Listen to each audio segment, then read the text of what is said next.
Welcome to my channel English Nexus. This is Faisal Minhas. आज मैं जो टॉपिक आपके सामने लेकर आया हूँ वो इसका टाइटल आप देख सकते हैं, फ्रेज़ वर्सेस क्लॉज। और सेंटेंसेस में आपको इसमें जो क्लॉजेस हैं वो डिपेंडेंट और इंडिपेंडेंट क्लॉजेस, इसमें भी फ़र्क करना सिखाऊंगा।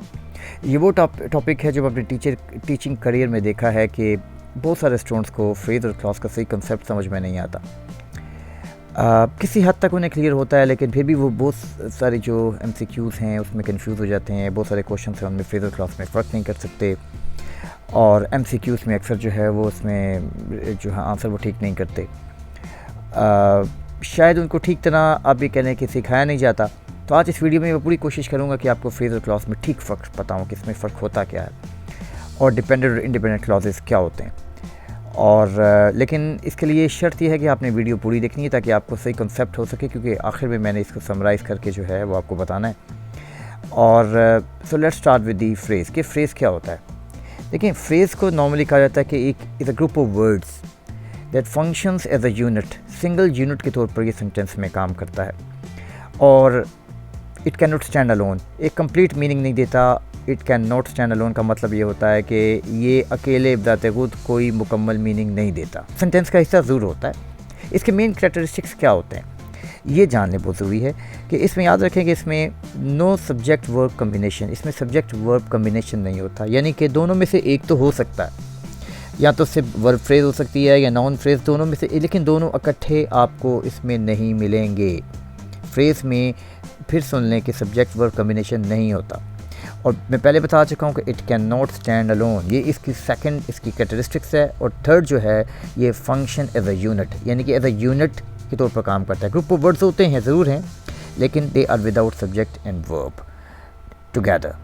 एक हो सकता है। इसकी एग्जांपल्स मैं आपको समझाऊंगा तब आपको सही समझ में आएगी। जैसे देखें, इन the morning. In the morning जो है ये एक फ्रेज़ है, और ये कौन सी फ्रेज़ है? इन जो आप जानते हैं कि प्रपोजिशन है, तो इसको हम प्रपोजिशनल फ्रेज़ कहेंगे। द बिग रेड कार, अब ज़रा कि इसमें ये फ्रेज़ में आप देख सकते हैं कि कार जो कि नाउन है मौजूद है, तो इससे हम नाउन फ्रेज़ कहेंगे। अंडर द ब्रिज, इसमें देखें जो ब्रिज जो है ये नाउन है और इसे हम नाउन फ्रेज़ कह सकते हैं, लेकिन चूँकि अंडर जो है वो प्रपोजिशन है तो ये प्रपोजिशनल फ्रेज़ कहलाएगा। अलबत्ता नो डाउट कि ब्रिज एक नाउन है, लेकिन अगर आप स्टार्ट से देखें तो अंडर एक प्रपोजिशन है, तो ये प्रपोजिशनल फ्रेज़ जो है कहलाएगा। हाँ, अलबत्ता सेंटेंस में इस प्रपोजिशन का जो फंक्शन है वो एज एडवर्ब भी हो सकता है, लेकिन इस वक्त जो है हम चूँकि आइडेंटिफाई कर रहे हैं कि ये कौन सी फ्रेज़ है। तो बहरहाल इसकी टाइप से हम बाद में बात करेंगे। पहले हम ये समझ लेते हैं कि phrase is a group of words without subject verb combination. It can not stand alone, ये मुकम्मल मीनिंग नहीं देता, और it is without subject and verb. तो इसकी मज़ीद एग्जांपल से हम समझेंगे और फिर हम क्लॉज से इसका जो है मवाज़ना भी करेंगे कि इसमें जो है वो क्या फ़र्क है। देखिए, अब हम बात करते हैं क्लॉज की। Clause a group of words that contain subject verb combination. इसमें सब्जेक्ट वर्ब कम्बिनेशन मौजूद होता है, और ये भी जो है a function as a unit, लेकिन इट्स अ कंप्लीट सेंटेंस, ये एक कंप्लीट सेंस देता है। और इन अदर वर्ड्स अब ये भी कह सकते हैं कि it's a part of a larger sentence, ये एक लार्जर सेंटेंस का हिस्सा होता है। इसमें सब्जेक्ट भी मिलेगा आपको, वर्ब भी मिलेगा, और एक सेंस मिलती है एक सेंटेंस की। और इसका अब एग्जांपल से हम समझेंगे। देखें, एक सेंटेंस है कि जैसे I went to the store.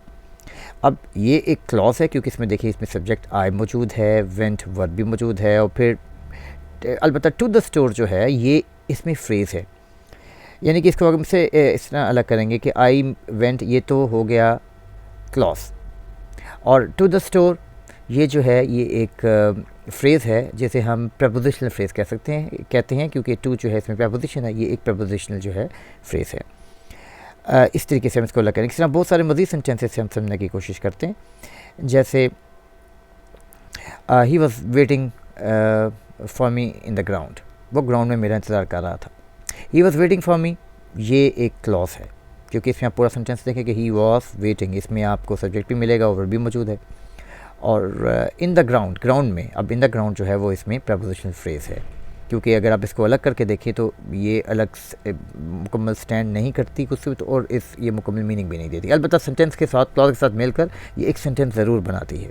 अब ये समझ लें कि ये फ्रेज़ जो है वो विद स्टैंड तो नहीं करता, लेकिन क्लॉज के साथ मिलकर एक मुकम्मल सेंटेंस ज़रूर बन जाता है।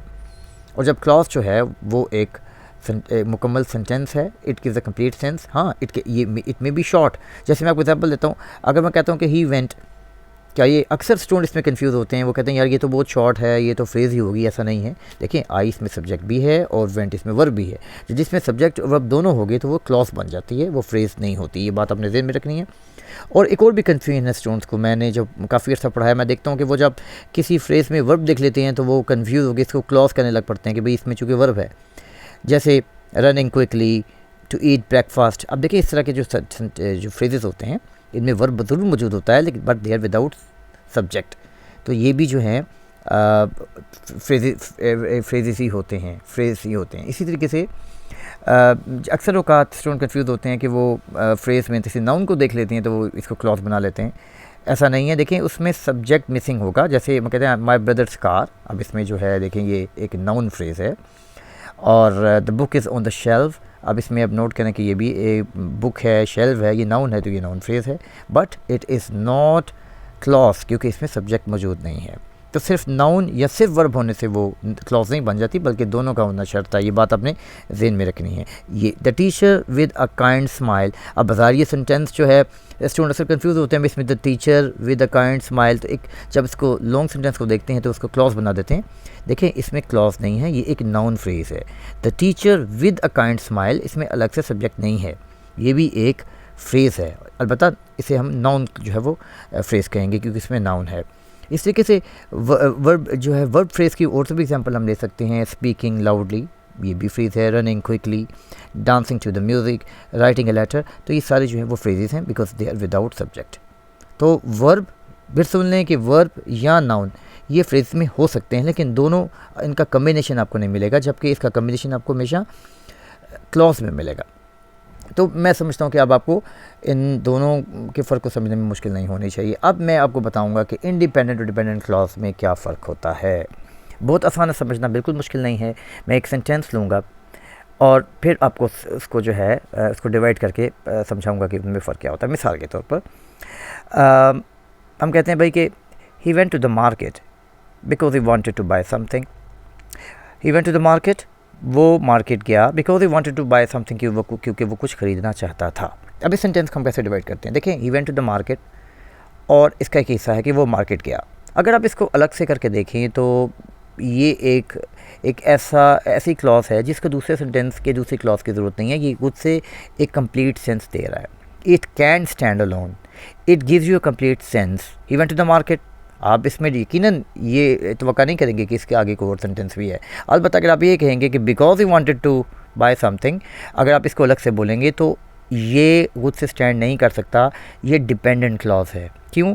क्योंकि आप किसी को कहेंगे कि because he wanted to buy something, तो यकीनन सुनने वाला ये एक्सपेक्ट करेगा कि आपने पहले कुछ कहा है या कुछ कहने वाले हैं, तो ये खुद से स्टैंड नहीं करती। ये क्लॉज जो है ये डिपेंडेंट क्लॉज है, क्योंकि इसको इंडिपेंडेंट क्लॉज की ज़रूरत है कंप्लीट मीनिंग देने के लिए। मैं और एग्जांपल से आपको समझाता हूँ। जैसे unless you work hard you can not succeed.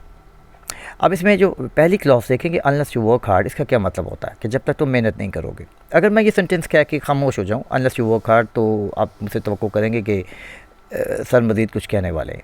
मतलब ये है कि ये जो ऐसी क्लॉज है अनलेस यू वर्क हार्ड, इसको इंडिपेंडेंट क्लॉज की ज़रूरत है कंप्लीट सेंस देने के लिए। ये क्लॉज ज़रूर है लेकिन ये डिपेंडेंट क्लॉज है। अलबत्ता unless you work hard you can not succeed, अब यू कैन नॉट सक्सीड जो है तुम कामयाब नहीं हो सकते, अगर इसको अलग से देखें तो ये कंप्लीट सेंस देती है, इसको किसी क्लॉज की ज़रूरत नहीं है। इंडिपेंडेंट को डिपेंडेंट की ज़रूरत नहीं होती, डिपेंडेंट क्लॉज को इंडिपेंडेंट की ज़रूरत होती है। तो इसमें जो है इंडिपेंडेंट क्लॉज कौन सी होगी? इसमें होगी यू कैन नॉट सक्सीड, ये इंडिपेंडेंट क्लॉज होगी। And unless you work hard, जब तक तुम मेहनत नहीं करोगे, ये इसमें डिपेंडेंट क्लॉज है। अलबत्ता इसमें अनलेस को क्या कहते हैं?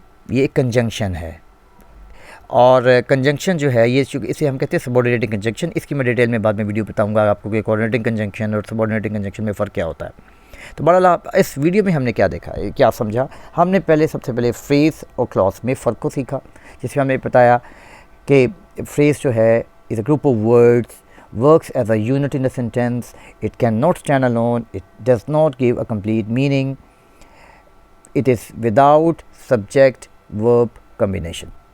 इसकी एग्जांपल भी बताइए आपको, in the morning, to the ground, under the bridge, सारे एग्जांपल भी आपको बताएं। फिर मैंने क्लॉज को बताया आपने कि क्लॉज में जो है सब्जेक्ट भी होता है, सब्जेक्ट वर्ब कम्बिनेशन होते हैं, और it gives a sense, it can stand alone, it works function as a unit, it gives a complete sense, it's a part of a larger sentence.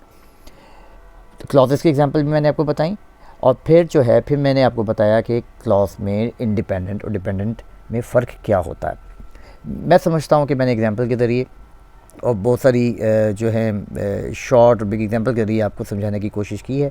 अगर आपको कोई कन्फ्यूजन है तो आप कमेंट सेक्शन में क्वेश्चन पूछ सकते हैं, मैं इससे रिलेटेड मज़ीद वीडियो आपके लेके आऊँगा। और मैं समझता हूँ कि टॉपिक इतना डीप है कि इसकी टाइप्स के बारे में भी मैं वीडियोस लेकर आऊँगा। तो if you like my video kindly like and subscribe, ताकि मैं मज़ीद और आपके लिए वीडियो लेके आ सकूँ। Thank you.